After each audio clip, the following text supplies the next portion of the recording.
नमस्कार, मी राणिका स्लिवाल. आपण पाहताय डिजिटल अहिल्यानगर. गोवंशीय जनावरांची कत्तल करण्यावर मनाई करण्यात आलेली असताना देखील काल अहिल्यानगरमध्ये कोठला परिसरात मोठ्या प्रमाणात रस्त्यावरच अक्षरशः मोठ्या प्रमाणात गोमांस आढळून आले.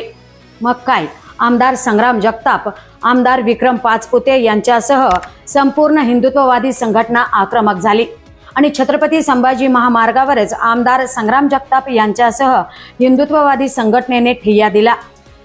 जोपर्यंत आरोपीवर कारवाई होत नाही तोपर्यंत ठिय्या आंदोलन मागे घेतले जाणार नाही, असा आक्रमक पवित्रा आमदार संग्राम जगताप यांनी घेतला. हाजी प्रशासन म्हणून त्यांनी महापालिका प्रशासन आणि पोलीस प्रशासनाला धारेवर धरले. मग काय, झोपेचे सोंग घेणारं हे प्रशासन खडबडून जागं झालं आणि आयुक्त घटनास्थळी दाखल झाले. मात्र उद्या सकाळी कारवाई केली जाईल असं म्हणत त्यांनी वेळ मारून नेली.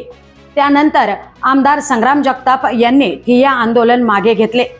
त्यानंतर आज सकाळी कारवाई करण्यात आली आणि यामध्ये झेंडीगेट परिसरातून एकाला ताब्यात घेण्यात आलं.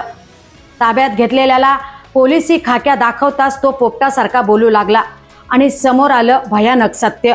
पाहुयात सविस्तर वृत्त. ऐन नवरात्री उत्सवाच्या काळात या घडलेल्या घटनेमुळे अहिल्यानगर जिल्ह्यासह संपूर्ण महाराष्ट्र हादरला.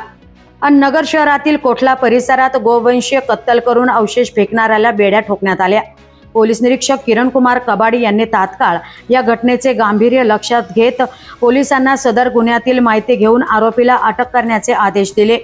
व्यावसायिक कौशल्याचा वापर करून आणि गुप्त बातमीदारामार्फत मिळालेल्या माहितीच्या आधारे गुन्ह्याच्या ठिकाणी वापरलेली मोपेड गाडी व त्यावरील 2 इसमांचा शोध घेतला आणि आरोपी तरबेज आबिद कुरेशी वय वर्ष 24 राहणार व्यापारी मोहल्ला झेंडीगेट याच्या ताब्यातील असल्याचे निष्पन्न झाले.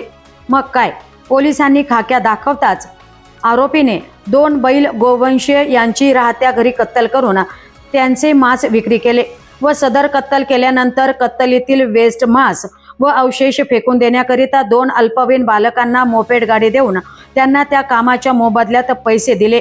सदर वेस्ट मांस हे त्यांनी कोठला बस स्थानक रोडच्या कडेला फेकून दिले, अशी खळबळजनक माहिती तरबेज कुरेशी याने पोलिसांना दिली. दरम्यान पोलिसांनी मोपेड गाडी ताब्यात घेतली असून विना नंबरची जुनी गाडी वापरती मोपेड गाडी ₹40,000 किमतीचा मुद्देमाल मिळून आला. या गुन्ह्याच्या तपास कामे भिंगार कॅम्प पोलीस ठाणे येथे आरोपीला हजर करण्यात आले असून पुढील तपास भिंगार कॅम्प पोलीस ठाणे करीत आहेत. आज कोठला परिसरामध्ये ॲनिमल वेस्ट मोठ्या प्रमाणात आढळले. त्यामध्ये गाई वंशाचे देखील असल्याचे लक्षात आले. मागे देखील या परिसरातल्या कत्तलखान्यावरती महापालिकेमार्फत कारवाई करण्यात आली होती. आम्ही आता इथून पुढे सक्तीने या संपूर्ण कत्तलखान्यावरती कारवाई करू.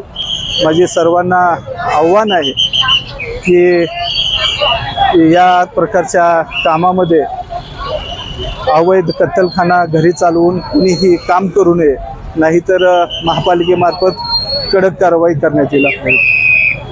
अशाच महत्त्वपूर्ण बातम्यांचा आढावा पाहण्यासाठी आजच आपल्या डिजिटल अहिल्यानगर या YouTube चॅनलला सबस्क्राईब करा आणि पाहत राहा फक्त डिजिटल अहिल्यानगर, सत्याचा पहारेकरी.